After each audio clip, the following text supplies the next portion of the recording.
Hey everybody, happy Saturday. That means it's officially end of day 6 of all these squats.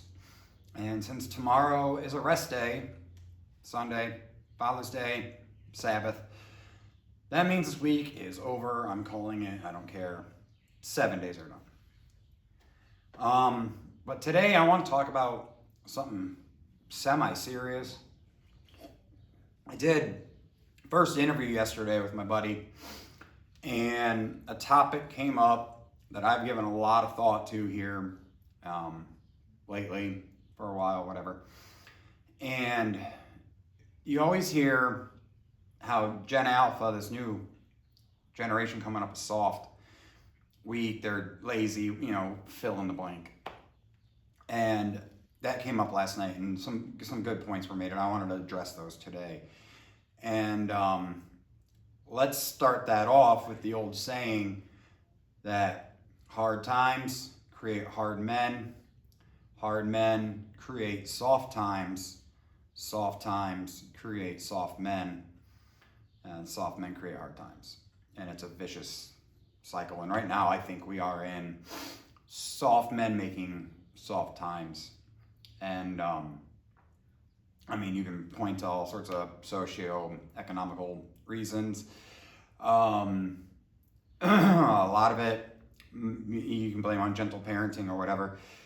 And I'm going to use a lot of music analogies today, just so you know. And but it's funny because, we all seem to have grown up, I don't want to say, hard parenting, but definitely not gentle parenting, at least most people that I know. And out of that, the 70s had punk, and that was a lot of anger, and that involved you had late 70s, early 80s, and then that eventually turned into rock, 80s rock, and then glam and all that.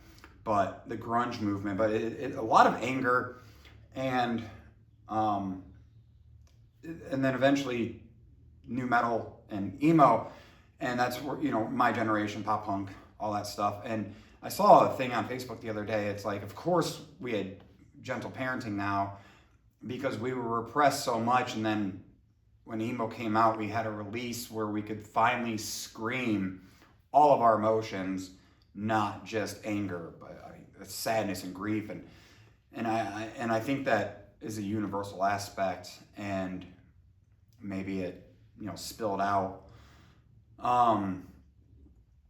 Do we think we're failing our children though in that aspect?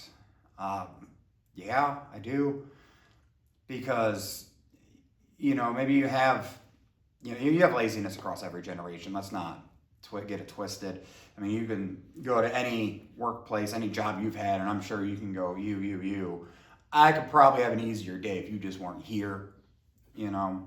Maybe you're that person. Maybe you need to do some reflection. We all have those days. I know that we don't want to do nothing, but overall, I think most people, most generations are pretty hardworking. But back to these soft kids, or are they soft? I don't necessarily think it's more statistically a higher percentage of so-called soft kids, but I think they've been fed via their phones and social media and everything going on.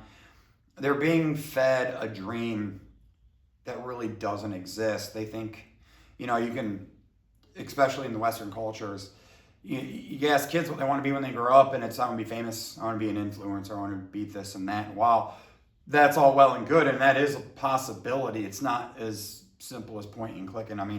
A lot of these influencers, they still had to grind 40, 50 hours a week of a normal job, and then grind influencing another 30, 40 hours, making videos and editing and content and all that stuff. And with everything going on in the world today, we're seeing more of a focus back into, there is a very obvious revolution going back into Christianity, trying to find a moral compass, because I think a lot of people are waking up, and that includes young people. There's some of them are starting to see, just like my generation, we saw that we were being fed a whole bunch of, I don't want to say lies, but again, a dream that really wasn't there of go to college, take out loans, you'll be all right at the end. They're starting to see that the dreams and the world that they were promised is not there. And I think they're seeing it at a much younger age than we did. And that is a blessing. I truly think that is a blessing because, I mean, it took us a while. A lot of us were late 20s, early 30s before we realized, man, now I got these student loans. I may or may not have a degree. And the ones that do, maybe I didn't need a degree to get this job. I didn't need to take these loans out. And now I'm behind the 8 ball. I'm a decade behind where I could have been if I would have just gone straight into a halfway decent factory, if I would have gone straight into a trade school, if I would have gone straight and started my own business at the age of 18 and struggled those first couple of years and built it into something. And I really think, like I said, it's a blessing that these young kids are seeing that. But one thing that did come up is that I think the gap in between the haves and the have-nots is going to get bigger, okay? Because these kids, it seems to be one extreme or another. It doesn't seem, at least this is my own, what I see in the world. This is anecdotal evidence. There we go. This is just all me, just my observations. There's no numbers behind this. I haven't done a double-blind study or nothing. But just from what I've seen, this gap's going to get bigger because the mediocrity, it's spreading. There doesn't seem to be a whole lot of middle ground anymore.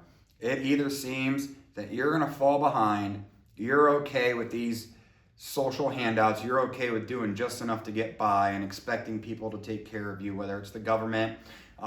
We're seeing more and more kids stay and living with their parents, which is not necessarily a bad thing. It is not. I've always offered my kids to stay with me as long as they're working towards a goal, because I don't want them to be in the same place that their mom and I are in. I want you to be able to go pay cash for a house or,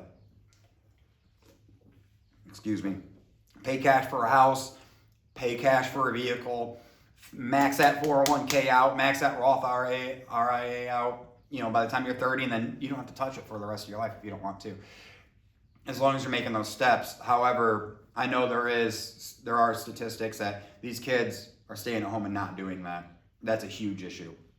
And that's where this mediocrity divide is happening, because we're seeing you're either over here or you got kids hustling. And I see it every day. Hustling. They have 2 jobs. They're getting trade. They're starting businesses. And some of them, they are living with their mom and dad.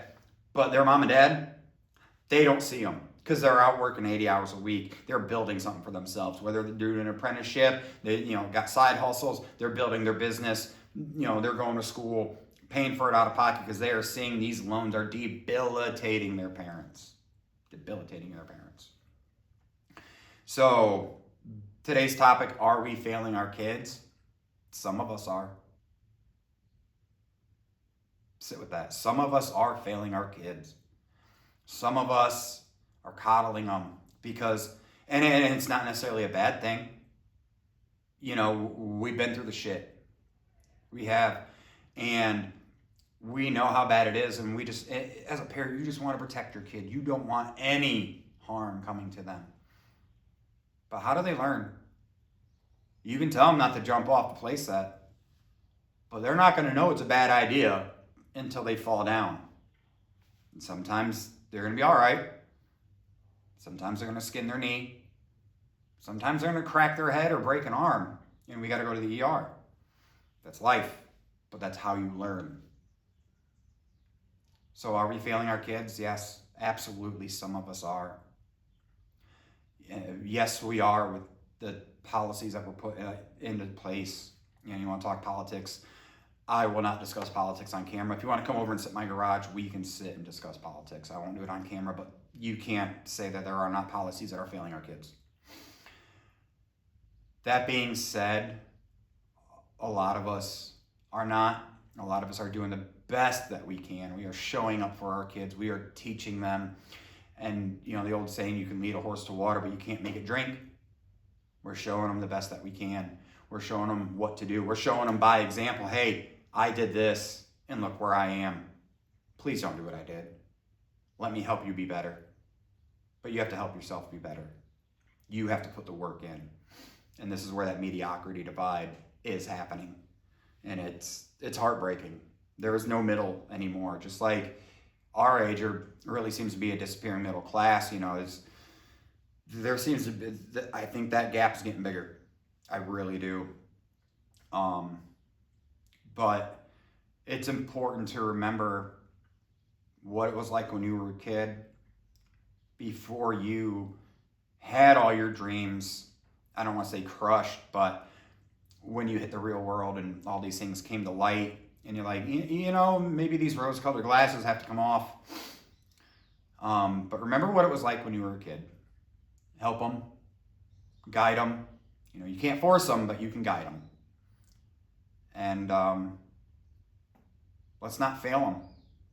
Let's do what we can to help them succeed. You always want the generation after you to do better than you did. Okay? Let's make this world a better place.